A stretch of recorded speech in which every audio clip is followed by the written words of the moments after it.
The construction of a border fence on the Colorado River started on September 5, 2019.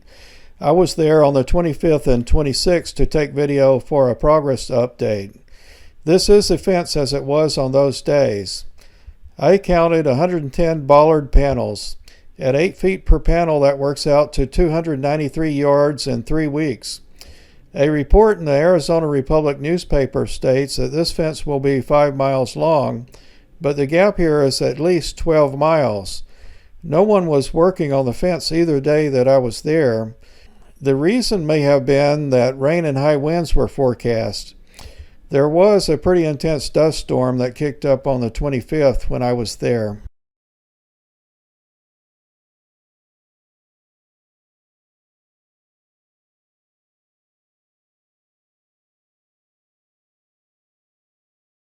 This is a map of the river area before construction of this current fence, which is a 30-foot high bollard fence.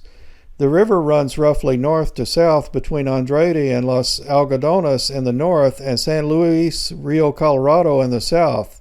In the southern part, there is about 5 miles of existing pedestrian fence. For the rest of the distance, there was no pedestrian fence at all, only a vehicle barrier which anyone can cross with ease. The river is generally dry in this area, so anyone can walk across the dry riverbed also. This map shows where the new fence will be located. The new fence will run from the Morelos Dam 5 miles to the south. For 1 mile above the dam, no fence will be built on this project. The Cocopah Indian Reservation is outlined in the map. The existing fence from the south already stops at the Cocopah land, and the new fence from the north will stop at the reservation boundary too. So after this section is built, there will still be roughly a 7-mile gap where there is no pedestrian fence in this high traffic area. This image shows the existing fence on the south part of this stretch of river. There is about a mile of 14-foot high metal screen fence, and then it transitions to about 4 miles of 18-foot high bollard fence with an anti-climb plate on it. The metal screen fence is probably not very difficult to cut through, but otherwise this is fairly good fence.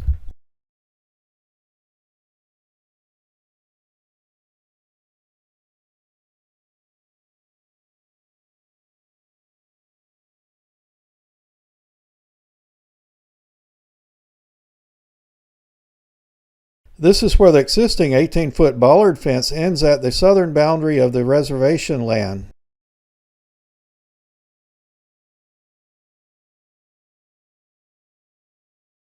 These are some of the fields farmed by the Cocopah Indians.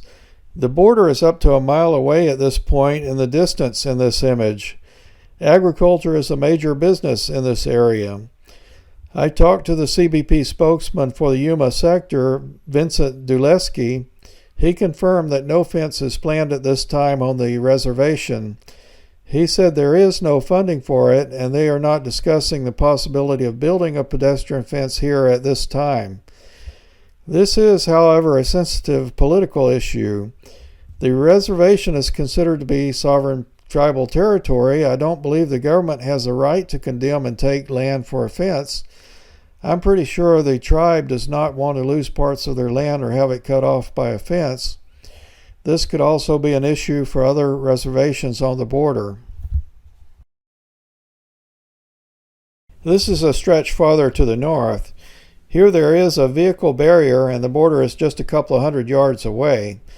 Mexican Highway 2 runs parallel to the river all along this entire section of the border. You can see cars on the highway in this image. So it has always been a convenient place anywhere along this section for illegal border crossers to be dropped off.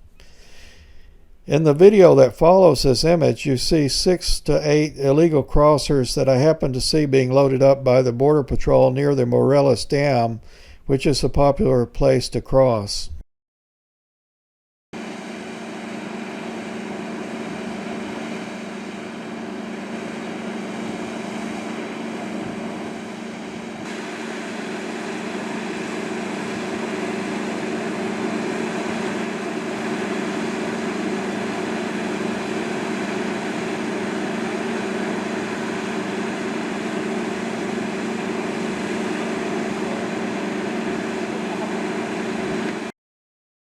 There was a group of Marines in the area observing for the Border Patrol.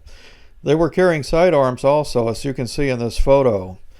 They did not seem to be military police, but regular Marines. I don't think they were detaining anyone, but they don't need to do that with a Border Patrol there. If they spotted any suspicious activity, they called the Border Patrol. I know because they reported me more than once for taking photographs, and agents quickly responded. The media often reports that the law prohibits the military from directly guarding the border. That's wrong. There is no law that prevents the military from actively working with the Border Patrol to help guard the border directly from foreign intrusion. This is a downstream side of the Morelos Dam. The dam diverts the river into an irrigation canal on the Mexican side. Only a trickle normally gets past the dam. Generally, you can walk across the riverbed almost anywhere below the dam with little fear of getting even your ankles wet. There was some water in the riverbed on this day because there was work being done on a canal, and some water was diverted back into the river from the U.S. side. Here we have the upstream side of the dam. After the dam is passed, in this image you can see the houses across the river in the Mexican town of Los Algodones. There is also an encampment of asylum seekers on the riverbank among the bushes and the canes.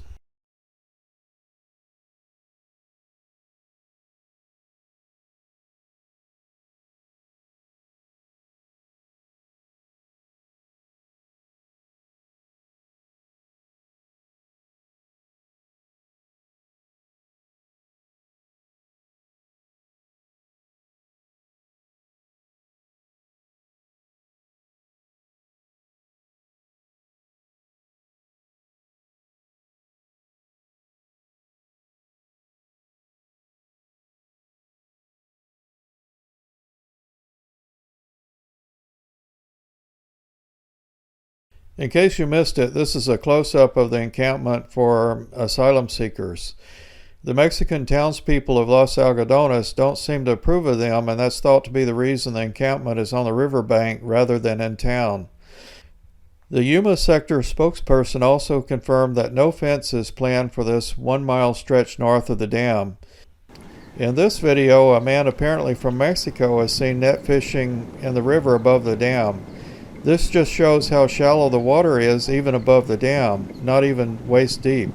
So anyone can just walk across here too, where no fence is planned at this time.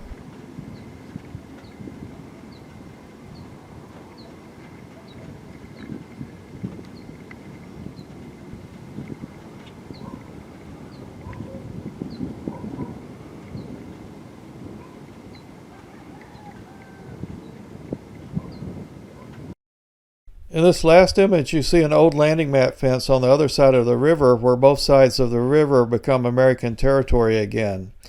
This old fence runs for about 2/3 of a mile to the west before it turns into a 15-foot-high bollard fence. The bollard fence then runs for another 38 miles all the way to Calexico to the west. There is a need for this landing mat fence to also be replaced with bollard fence, but the Yuma spokesman says there are no plans and no funding at this time for this either, though he says they would like to fix these issues. I'm not blaming anyone for anything, just giving you the facts. After this current project is done, there will still be some big gaps left here in an easily accessible high-traffic area. Thanks for watching. If you find this video informative, please subscribe.